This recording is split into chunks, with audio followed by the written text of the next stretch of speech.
يا صباح السعادة لأجمل متابعين. من أكتر الحاجات اللي بتحرق دمي هي الرجالة اللي بتضحك على البنات أو الستات. بجد أنا مش عارفة ازاي ضميرهم بيسمح لهم وبيعرفوا يناموا.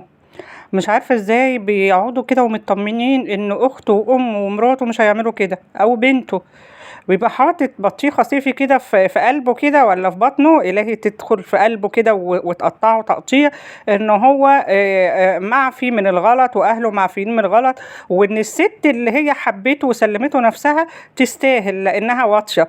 ما يعرفش ومش متربية، ما يعرفش إن الست لما تحب ومن قلبها بتسلم كل حاجة، وأول حاجة للأسف بتسلمها هو شرفها. وأنا مش بأيد كده طبعا، أنا ضد كده، لكن هم الستات طبعا كده عاطفيين جدا عن الرجالة. إيه اللي حصل في اسيوط والصعيد؟ وانتوا عارفين الصعيد الدم حامي والشرف عندهم حاجة جامدة جدا. الشرف جامد عند اي حد مش الصعيد بس. المهم بنت عندها 20 سنة قاعدة مع والدتها، باباها متوفي وأخوها. القرى اللي هي في الصعيد بتبقى قرى فقيرة ما بيبقاش فيها أشغال، وبينزلوا مصر، ينزلوا القاهرة، ينزلوا اسكندرية، أي محافظة علشان يلقطوا رزقهم ويشتغلوا ويجيبوا لأهاليهم فلوس وبيبعتوا لهم الفلوس عشان يعيشوا. الولد يا عيني اخوها نزل مصر عشان يشتغل وبيبعت لامه واخته الفلوس.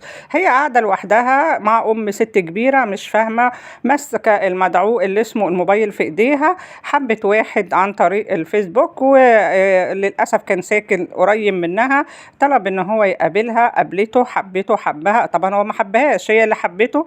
وبدأ ان هم يحصل بينهم لقاءات وسلبها شرفها بمنتهى البساطه.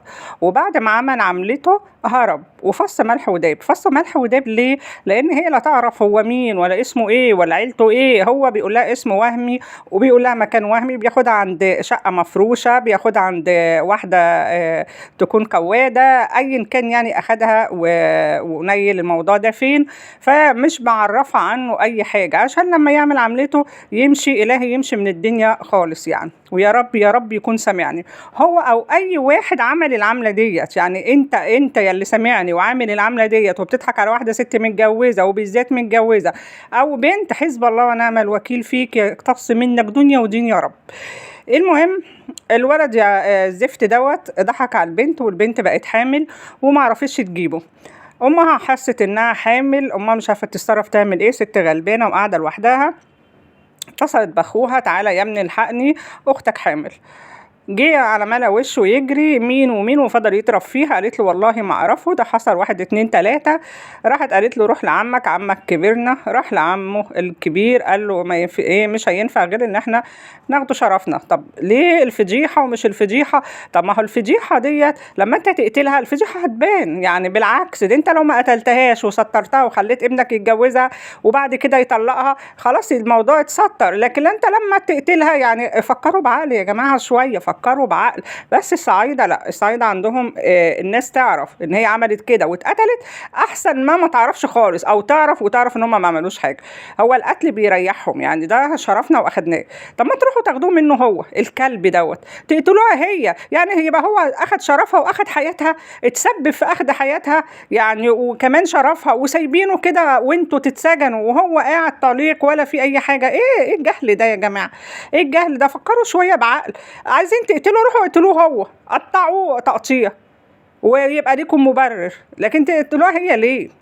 المهم اخدوها وقالوا لها تعالي احنا هنعمل لك عمليه ترقيع ونسقطوا لك العيل ده، وتعرفنا دكتور كويس. بعد ما هي قالت انا ما اعرفوش خالص. وممكن يا عيني تكون عارفه ومش عايزه تقول، يعني ممكن تكون عارفاه هو مين بس خايفه عليه برضه، لان احنا كده، احنا يا ستات كده هبل، مهما يعملوا فينا الرجاله برضه نحبوهم.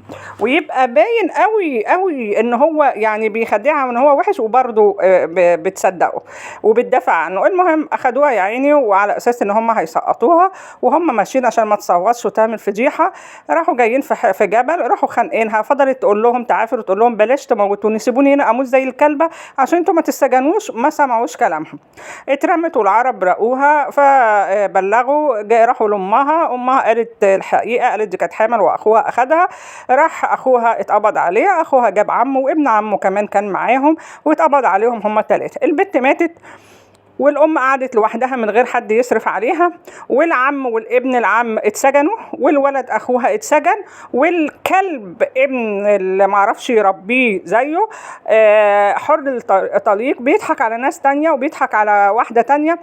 يا بنات خدوا بالكم، خدوا بالكم من اللي بيتكلموه على الفيس، ابوس ايديكم.